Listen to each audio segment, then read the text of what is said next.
Bismillahirrahmanirrahim. Alhamdulillahi rabbil alamin.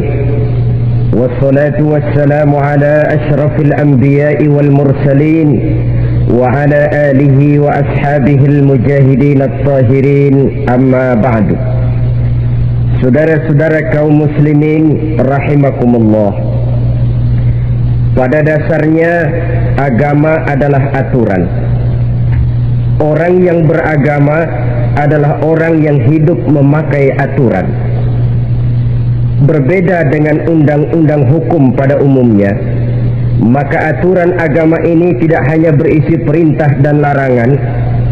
Ia di samping berisi perintah juga berisi anjuran, pembolehan, pencelaan, dan larangan.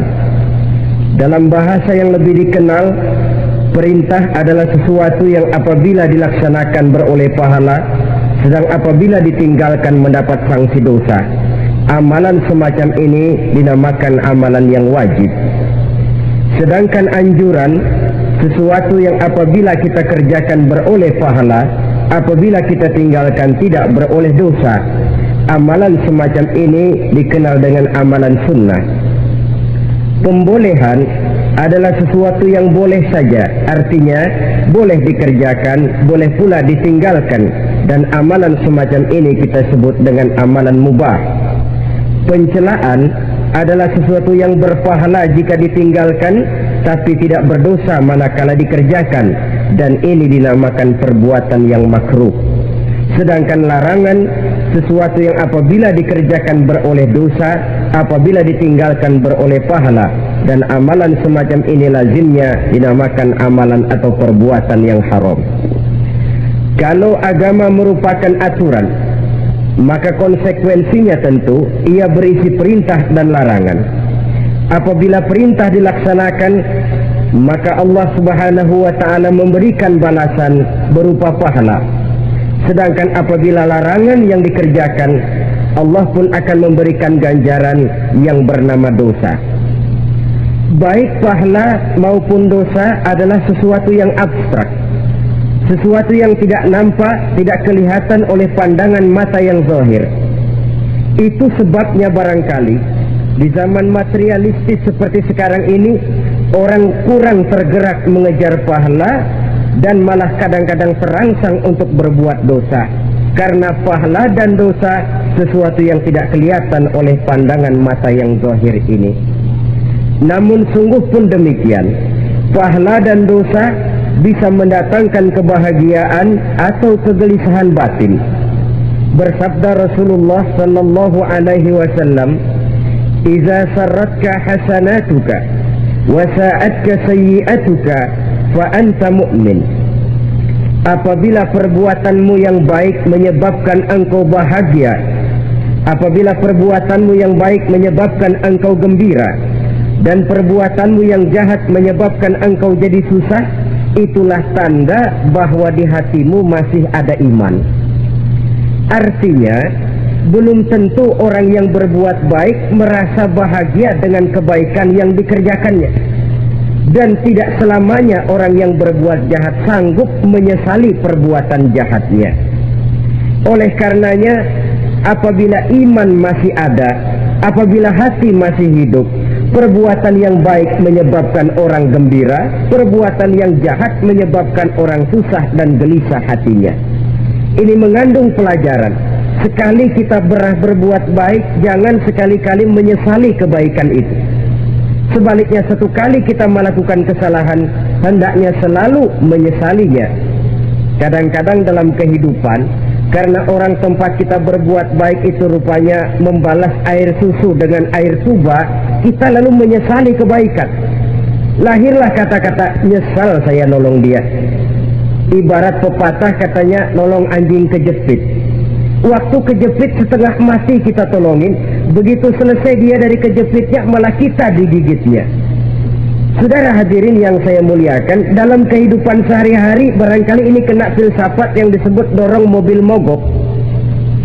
Ketika mobil mogok setengah mati kita dorong, begitu mesin hidup ditinggalkannya kita di belakang. Sesungguhnya perbuatan kita yang baik tidak harus disesali. Karena disesali atau tidak, toh perbuatan itu sudah kita lakukan. Dan penyesalan atas segala kebaikan hanya akan mengurangi nilai pahala kebaikan itu sendiri. Berbahagialah apabila berbuat baik, walaupun orang yang kita melakukan kebaikan membalasnya dengan kejahatan. Menyesalah apabila berbuat kesalahan, apabila melakukan dosa, karena itu pertanda nilai iman yang masih hidup dalam jiwa kita. Saudara-saudara kaum muslimin yang berbahagia, jadi sungguh pun pahala dan dosa sesuatu yang abstrak, efeknya jelas dia mendatangkan kebahagiaan atau membawa kepada kegelisahan batin di dalam kehidupan manusia. Orang di zaman materialis kurang terangsang berbuat pahala dan terdorong melakukan dosa. Kenapa? Karena pahala tidak kelihatan, dosa tidak nampak. Kalau pahala kelihatan, barangkali nggak kuat kita mikul pahala. Kalau dosa benjol, umpama tiap bikin dosa palanya benjol, barangkali sudah nggak karu-karuan kepala kita. Baik pahala, baik dosa, sesuatu yang tidak nampak oleh pandangan mata zahir, tapi yang punya efek dalam kehidupan ini.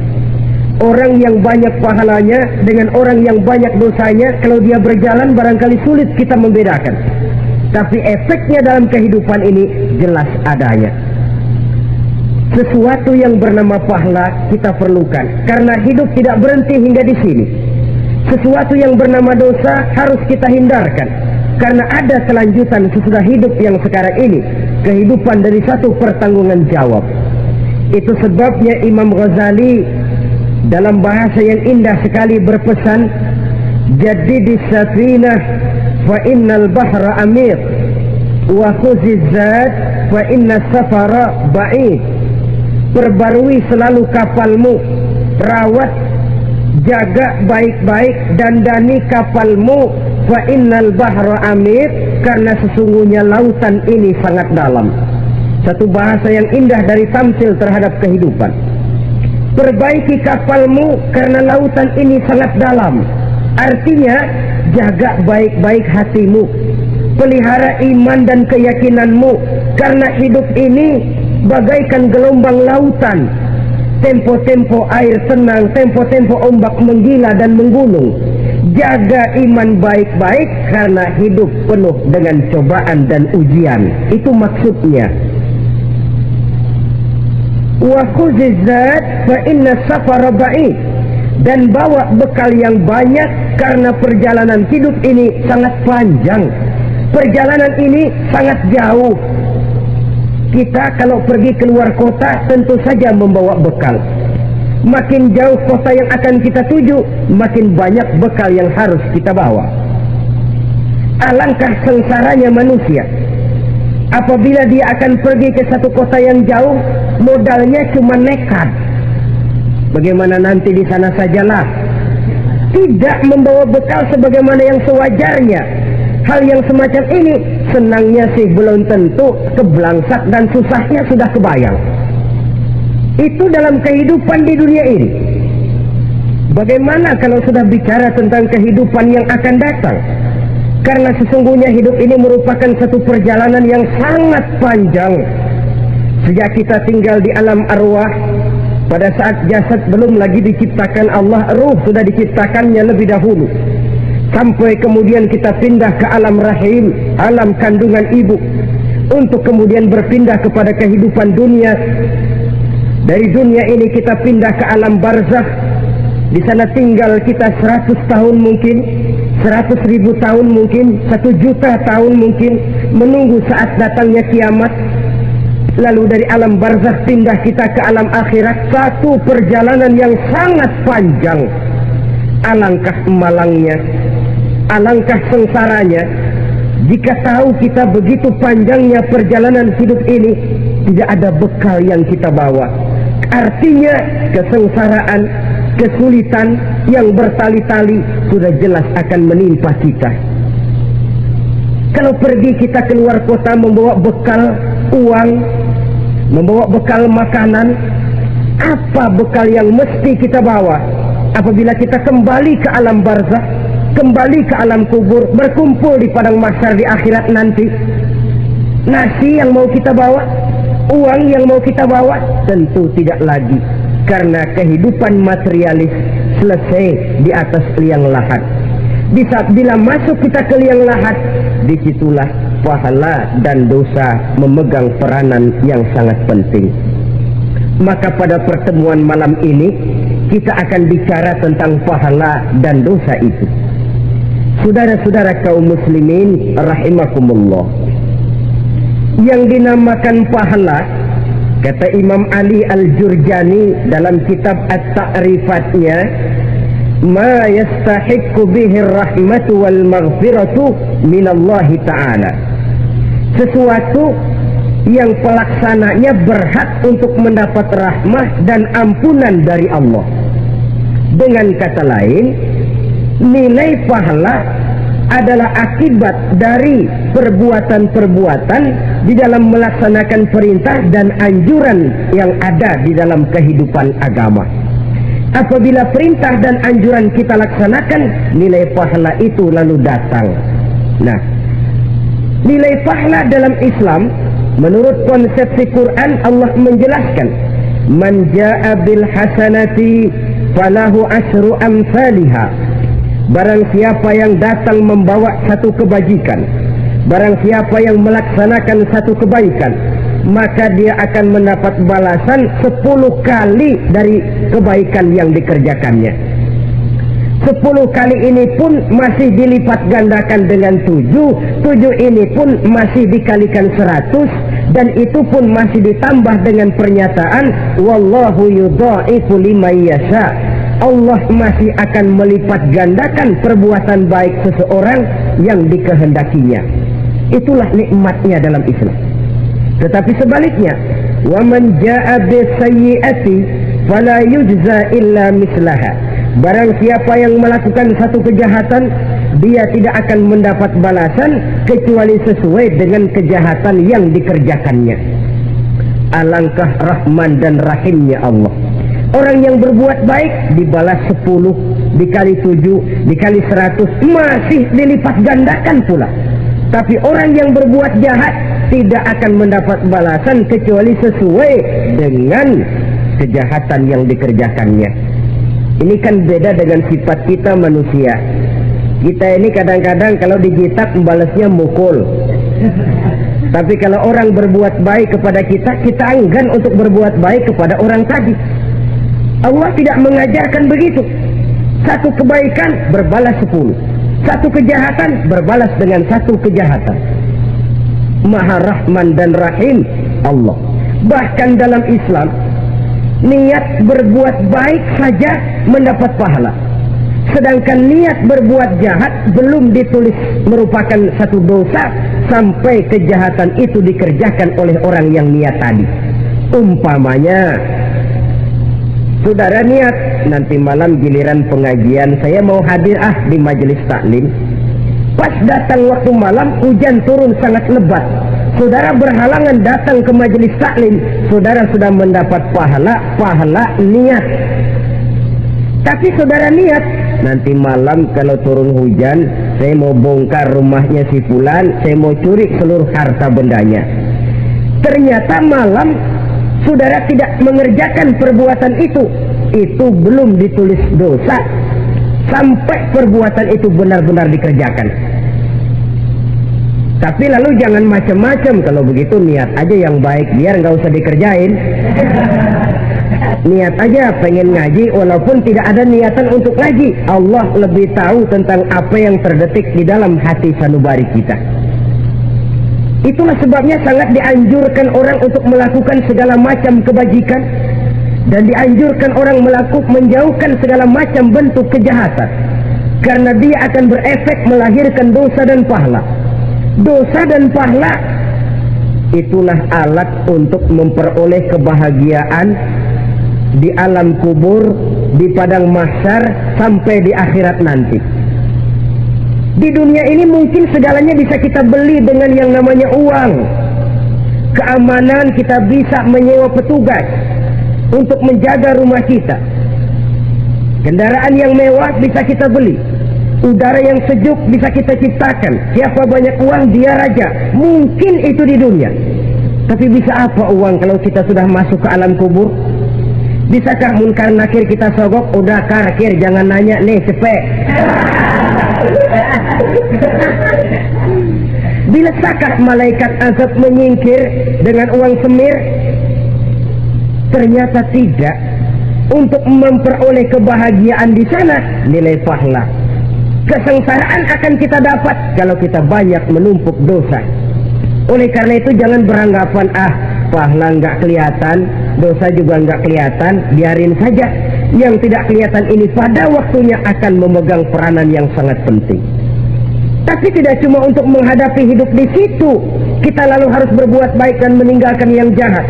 Terutama juga di dunia ini. Toh pepatah bilang gajah mati meninggalkan gading, harimau mati meninggalkan belang. Apa yang akan kita tinggalkan setelah kita mati? Kita ingin jasad kita boleh hancur terkubur tanah, tapi nama kita ingin hidup terus, dikenang orang 100, 1000, bahkan 1.000.000 tahun yang akan datang. Ditulis orang dengan tinta emas dalam sejarah, tercatat kita sebagai orang baik-baik. Saudara-saudara kaum muslimin rahimakumullah. Lalu perbuatan apa yang bisa mendatangkan pahala itu? Saudara-saudara, semua perbuatan yang diperintah dan dianjurkan oleh Allah, yang dikerjakan dengan ikhlas hanya untuk mencapai ridho Allah, mendatangkan pahala. Kadang-kadang menurut pendapat kita remeh, tapi nilainya di sisi Allah besar. Itu pahala. Menghitung pahala itu hak prerogatif Allah. Perbuatan yang ringan Allah mau berikan ganjaran yang besar, itu urusan Allah. Misalnya kata Nabi, la tahqiranna minal ma'rufi syai'an. Jangan kamu menganggap remeh perbuatan baik walaupun kecil. Jangan merasa sulit melakukan perbuatan yang mengandung pahala. Bertemu dengan teman, muka kita cerah, berpahala. Menyingkirkan duri di jalanan, berpahala. Menolong orang yang sesat, memberitahu orang yang bertanya, berpahala. Tidak sulit kalau kita mau. Yang diperintah dan dianjurkan oleh agama, itu perbuatan yang mengandung nilai-nilai pahala. Masalahnya cuma tinggal mau atau tidak, dan dikerjakan dengan ikhlas. Bertemu teman, mukanya cerah, pahala. Menyingkirkan duri di jalanan, pahala. Sedekah, pahala. Tidak berupa perbuatan, bisa berupa ucapan. Misalnya bersolawat, pahala. Bertasbih dan bertahmid, pahala. Kata Nabi, kalimatani khafifatani 'alal lisan, thaqilatani fil mizan. Ada dua kalimat yang enteng di lidah tapi berat di timbangan akhirat nanti. Apa itu? Subhanallah walhamdulillah. Itu kan amalan yang ringan, perbuatan yang mudah saja, tapi nilainya demikian besar dalam pandangan Allah. Jadi pendeknya, perbuatan yang bernilai pahala adalah perintah dan anjuran agama yang dilaksanakan dengan ikhlas semata-mata untuk mencapai ridho Allah, itu mengandung pahala. Niat dasarnya itu harus karena Allah, landasannya harus karena ikhlas. Bukan cuma sekedar basa-basi, tidak karena ingin dipuji orang, tidak karena mengharap tanda jasa, tapi ikhlas semata-mata. Dari perbuatan yang paling kecil dan mudah sekali sampai kepada amalan-amalan yang besar dan memerlukan biaya yang besar, seperti melaksanakan ibadah haji, seperti jihad fi sabilillah, membangun masjid, membangun pondok-pondok pesantren, membangun pusat-pusat kesehatan, membangun jalan-jalan umum, termasuk menjaga keamanan. Jangan dikira loh, sistemling umpamanya, menjaga keamanan kampung tidak berpahala. Kalau diniatkan ibadah, menjaga ketenangan warga supaya mereka tekun ibadah, ikhlas karena Allah, itu juga bernilai ibadah. Keluar kita dari rumah, pergi pagi, pulang sore, peras keringat, banting tulang cari nafkah, buat menghidupi anak istri kita, kalau diniatkan ibadah, melaksanakan kewajiban sebagai kepala rumah tangga, membantu orang tua sebagai anak, itu juga perbuatan-perbuatan yang mengandung pahala. Yang terbaik sesuai dengan bidang kehidupan kita. Ada orang yang dinamakan abid, ahli ibadah, pahala yang paling baik bagi dia banyak-banyak tahajud, sembahyang malam, wirid, zikir, tasbih.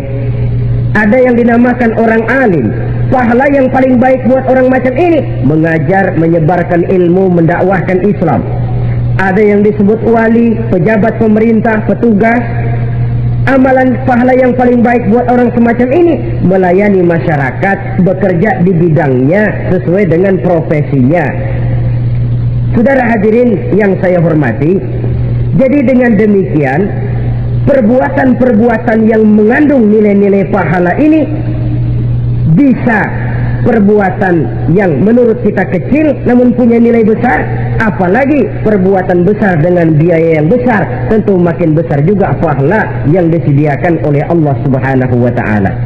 Oleh karenanya, kalau kita bercermin dari ayat Quran, hidup ini kesempatan untuk berbuat baik. Huwallazi khalaqal mauta wal hayata liyabluwakum ayyukum ahsanu amala. Dialah Allah, Tuhan yang telah memberikan hidup dan mati kepadamu untuk menguji kamu, siapa di antara kamu yang paling baik amal perbuatannya. Jadi tidak saya rinci, tapi cukuplah satu penjelasan global.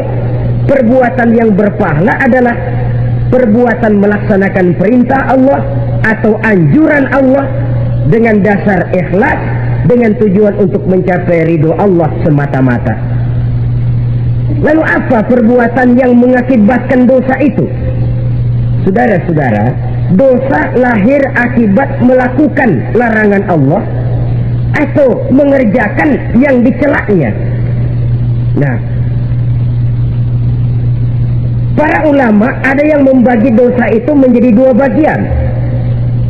Ada dosa-dosa kecil, ada dosa-dosa besar.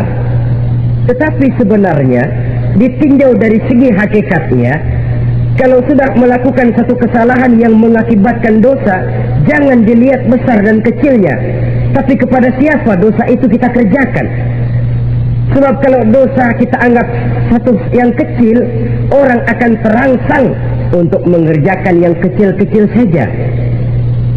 Sehingga dengan demikian, yang kecil pun akan menjadi besar kalau ditumpuk-tumpuk.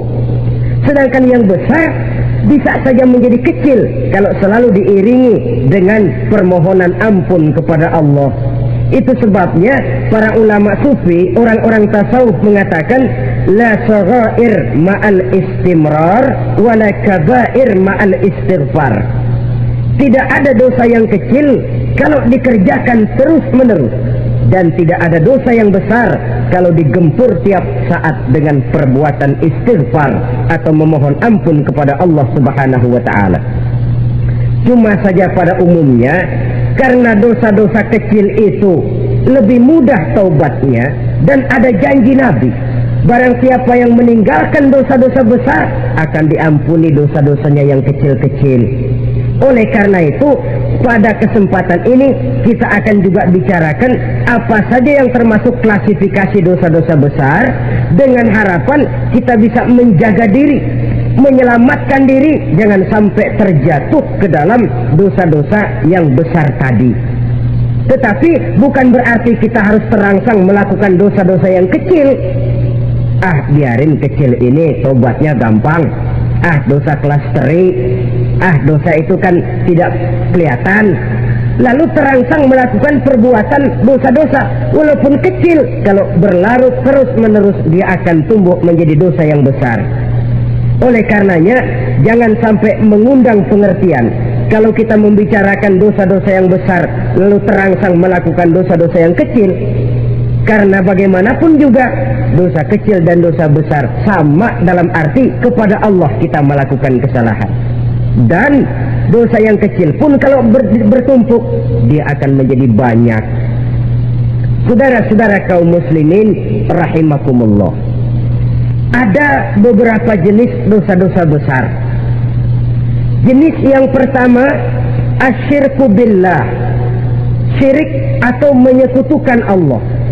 Dari sekian deretan dosa-dosa besar, syirik ini merupakan bapak moyangnya dosa. Dedengkotnya dosa itu syirik, menyekutukan Allah. Bahkan dosa yang lain Allah masih mau mengampuni.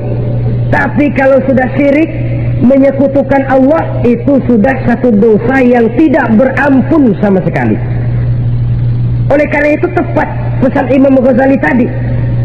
Jadi di safinah fa innal bahra amin. Jaga iman, pelihara akidah, dan dandani kapal. Karena hidup ini gelombang lautan sangat dalam, hidup banyak cobaan.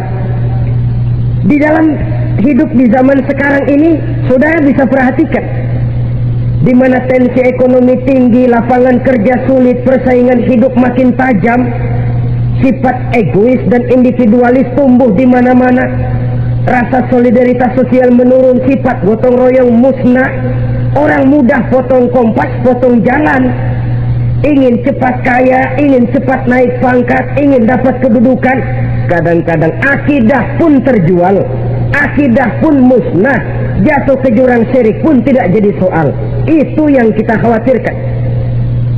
Kalau dosa-dosa yang lain Allah masih mau mengampuni, tapi kalau sudah jatuh kepada syirik, Allah sama sekali tidak akan memberikan ampun. Dalam kaitan dengan ini barangkali tepat sinyalemen Imam Ali itu. Andai kata kemiskinan merupakan satu kepribadian, saya akan membunuhnya lebih dahulu. Artinya memang kemiskinan ini sering mendorong orang kepada jurang kemusyrikan. Tidak tahan menghadapi godaan perut akibat tensi ekonomi yang tinggi, lapangan kerja yang sulit. Iman pun jadilah ditukar dengan 3 liter beras. Akidah pun jadilah dibarter dengan 3 bungkus supermi, dengan pakaian bekas, dengan obat-obatan. Tidak jadi soal baginya mengejar kebahagiaan yang relatif singkat dengan mengorbankan kebahagiaan yang abadi. Persis ibarat pepatah, nyari jarum kampak hilang. Mencari sesuatu yang kecil, yang besar jadi sia-sia. Membela perut, mengorbankan akidah. Na'udzubillah summa na'udzubillah. Saudara-saudara kaum muslimin rahimakumullah, ini fakta. Ini kenyataan, dan hal semacam ini tidak bisa diatasi cuma dengan ceramah, simposium, diskusi, seminar. Apalagi Nabi berpesan, solahu ummati bil ilmi wal mal. Umatku hanya bisa menjadi baik akidahnya dengan ilmu dan harta. Itu bahasa Nabi. Kalau bahasa kita sekarang, dengan ekonomi dan pendidikan. Ilmu, pendidikan, ekonomi, harta. Tanpa itu sangat besar kemungkinan kita bisa menjual akidah terjerumus di lembah kemusyrikan. Maka terutama kepada saudara-saudara saya, muslimin yang terpencil jauh dari kota-kota besar, yang kadang dalam kehidupan seharinya imannya sering digoda oleh supermi, akidahnya sering ditantang oleh pembagian beras, pakaian-pakaian bekas, obat-obatan dan sebagainya. Jaga dan bentengi akidah kita. Lebih baik nyawa berpisah dari badan, asal iman jangan berpisah dari hati. Kepada adik-adik saya para remaja, para pemuda di kota-kota besar yang iman dan akidahnya sering ditantang dengan minuman-minuman keras, fasilitas-fasilitas yang menghanyutkan, yang secara terarah dan praktis sedikit demi sedikit menggiring kita untuk keluar dari nilai-nilai akidah. Hati-hati, jaga baik-baik, sebab intan paling mahal, mutiara paling berharga, tidak lain nilai iman ini. Tergelincir kita daripadanya, jatuh ke lembah kemusyrikan, jatuh ke satu dosa yang teramat besar, yang Allah tidak akan pernah memberikan ampun lagi. Ini dosa besar yang pertama.